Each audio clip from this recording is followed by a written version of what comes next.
Congratulations, first of all, on your win. I'm very sorry for everything you and your family continue to go through. Your win is not without controversy, obviously, and in particular, some comments you've made in the past about the Israeli hostages have been very controversial, where you have said that most of the hostages held by Hamas are not actually hostages. I believe you specifically singled out Emily Damari, who's a 28-year-old who was kidnapped from her home and held for 471 days and lost 2 fingers. I'm just wondering, is there anything you want to clarify about those comments? First of all, I did not question her status as a hostage, because she's a hostage, but because what other Palestinians who were kidnapped. I mean, I don't want to name people, but I have people in my family who were kidnapped from checkpoints, from schools, from shelters, and they are named prisoners. So my question was, why should Emily and other hostages be named hostages while my loved ones should be named prisoners? So that was the question. I've never denied anyone suffering. I know that everyone is suffering, Israelis and Palestinians. But why are our sufferings not acknowledged? Why are we called terrorists? Why are we called prisoners of war, while the Israelis who were kidnapped from Israel are named hostage? Does this give them more humanity because they are Israelis, while my loved ones are being named prisoners and they are tortured? I mean, I myself, by the way, I was kept hostage for 53 hours. I was blindfolded and handcuffed and was beaten in my face and asked for the Israeli soldiers to see a doctor, and they denied me any medical treatment. So no one is talking about this. Why? They are not acknowledging my suffering. So I questioned, why are they given this privilege of being called a hostage, while I am called in all the in all news platforms, I was detained. I was a prisoner. Why? Am I less human than anyone else?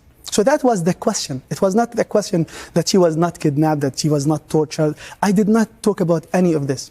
Well, you did criticize some Western outlets for humanizing the hostages. Because we are not humanized. Well, I guess my question to you is, wouldn't the better approach to be to humanize everyone, to treat all humans? Do you know what I'm going through every day? I cannot do you even know how imagine. many members of my family were killed? I cannot even 31 imagine. members of my family were killed in one airstrike. And 4 of them were first cousins, were killed, with 2 of them with their husband and their children. And you are questioning me how to use language here? Oh, you brought it up. I'm just asking you to elaborate on comments you had made that have attracted a lot of criticism. That's all. Well, I mean, I'm you know what? There is the point, and I would like everyone to understand it.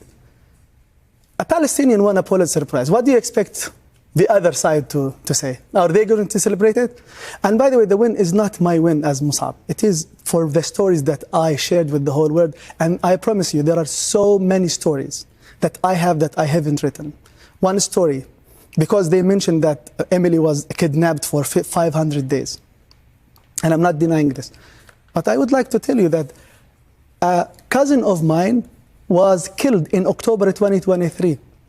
And her body remained under the rubble for 558 days. And still, her husband and their child is still under the rubble until today. So, I don't want to compare suffering. I hate this. But I mean, 560 days under the rubble. She was killed. She was not kidnapped. She did not lose 2 fingers. I lost members of my family. And this is not to minimize her suffering. I've never attacked her as a human being. But I was questioning, why should we humanize this soldier? And she was a soldier. And the other hostage was a soldier too. So I'm not making stories up. I was questioning, why should we sympathize with this soldier who a few days later after her release went to celebrate who? Her sister, who graduated from the Air Force. What is the Israeli Air Force? They are responsible for the killing of my family. So why am I supposed to sympathize with her? Not because she is A and B, but no, because she is celebrating the graduation from the Air Force of a sister who, and by the way, one last point. In 2009, I was injured in an airstrike. One piece of shrapnel pierced my neck 3 centimeters away from my windpipe. And in that airstrike, 7 people were killed. So the question, who was going to kill me as a 16-year-old child?